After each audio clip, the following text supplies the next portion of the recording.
Jamás, ni siquiera en la edad de piedra, nos cruzamos. ¿Por qué? Porque los dinosaurios de este tipo, los dinosaurios no avianos, se extinguieron hace 65 millones de años y los hombres empezamos a evolucionar, o por lo menos cosas parecidas a nosotros, hace cerca de 1,5 millones de años. Con lo cual hay un espacio de 65 millones de años entre los cuales no hubo ni dinosaurios ni hombres. O sea que... ¿Viste la película de Jurassic Park?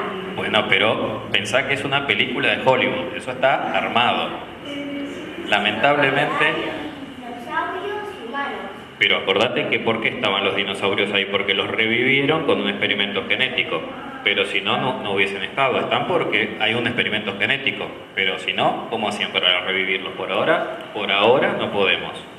Así que dinosaurios y hombres, salvo en una película o en un cómics o en lo que sea, jamás. Siguiente. Bueno, los que hayan venido a la charla pasada esto lo vieron, pero lo que muestro acá es un poco los primeros descubrimientos, fíjense, a partir de algunos poquitos huesos, cómo los científicos intentaban reconstruir algunas cosas que jamás habían visto. Por ejemplo, estos megalosaurus, que se descubrieron algunos poquitos huesos sueltos, y una mandíbula que parecía la de un cocodrilo lejanamente, y los tipos estos en Inglaterra a mediados del siglo XIX dijeron, bueno, esto debe ser un cocodrilo grande, y lo reconstruyeron casi como un cocodrilo grande con patas largas. Siguiente.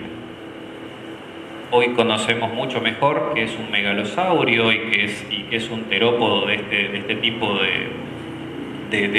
de grupo, y podemos saber que el aspecto, conocemos esqueletos prácticamente completos de Inglaterra y de Francia.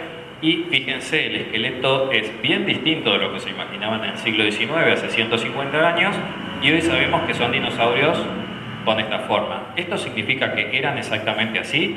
No. Eso significa que es así como nosotros los interpretamos hoy. Mañana puede cambiar. Esto también es iguanodon, es uno de los primeros, el segundo dinosaurio que se descubrió, y se descubrieron, bueno, dientes muy parecidos a los de la iguana, ¿sí? Pero grandes así. Entonces los científicos dijeron, bueno, ¿qué será esto? Parece una iguana. Entonces debe ser una iguana gigante. Eso es lo mismo que se... Y sí, es un poco fea la reconstrucción, pero pensemos hace 150 años. Vamos a perdonarles la reconstrucción. Parece una iguana fea y gorda. Siguiente. Hoy ya sabemos que los iguanodontes, que se descubrieron muchos más, de hecho se descubrieron pocos años después más de 30 ejemplares completos, con hasta el último huesito, y sabemos que los iguanodontes tenían otra imagen totalmente distinta, mucho más parecida a entre una vaca y un camello o algo por el estilo, pero de 6 o 7 metros de largo, nada menos. Obviamente son herbívoros, ¿no? Siguiente.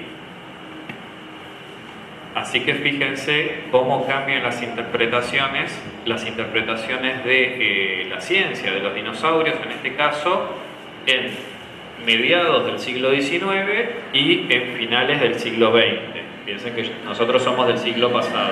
Ustedes nacieron en este siglo, pero nosotros somos del siglo pasado. Así que bueno, en el siglo pasado veíamos así las reconstrucciones de dinosaurios. Siguiente. Tenemos un montón de evidencias de dinosaurios.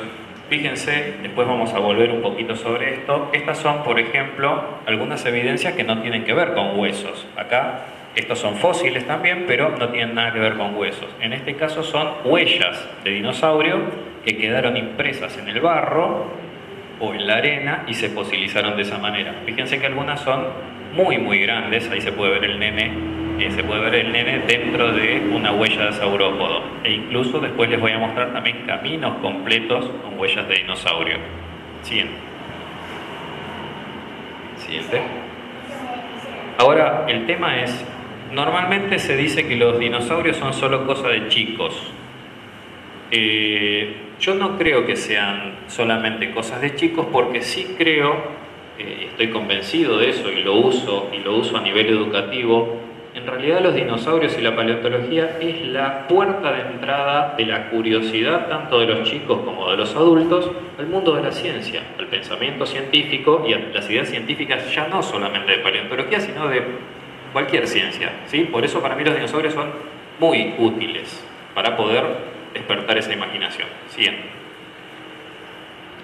A los que tenemos algunos años y que éramos chicos en la década del 70, allá lejos, Los dinosaurios nos los presentaban como bichos más bien lentos, tontos, con el cerebro muy pequeñito, no muy inteligentes. Fíjense que bastante bobos se los ve a los dinosaurios ahí, porque esa era un poco la imagen de la época y se pensaba en esa época que los dinosaurios tenían sangre fría.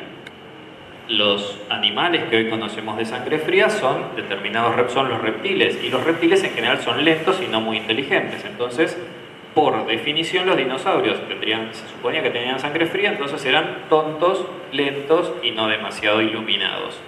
Bien.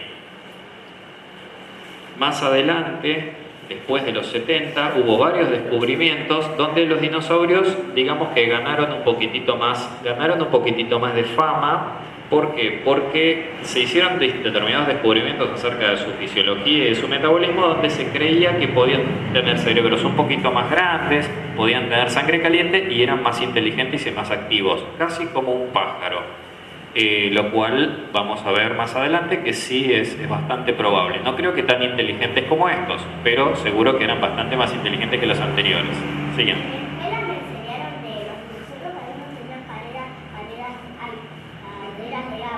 Y otros tenían caderas de lagarto.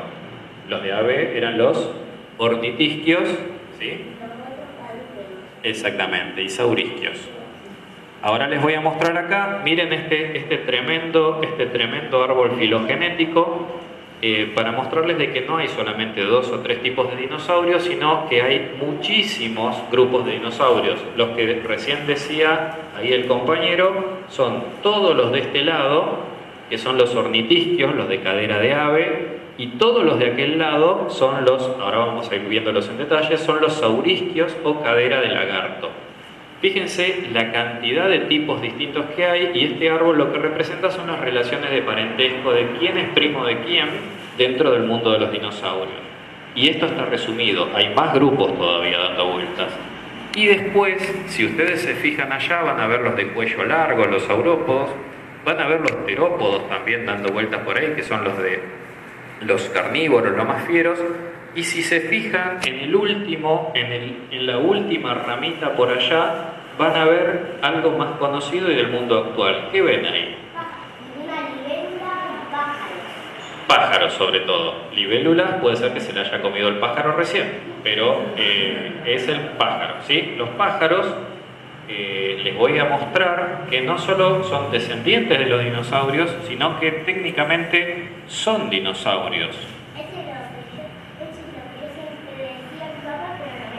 No te creía. Yo te puedo decir, después le puedes decir a tu papá también, yo les voy a mostrar con toda esta charla que los dinosaurios están en un montón de lugares, que ustedes seguramente tienen dinosaurios, los que tengan jaulas con pájaros,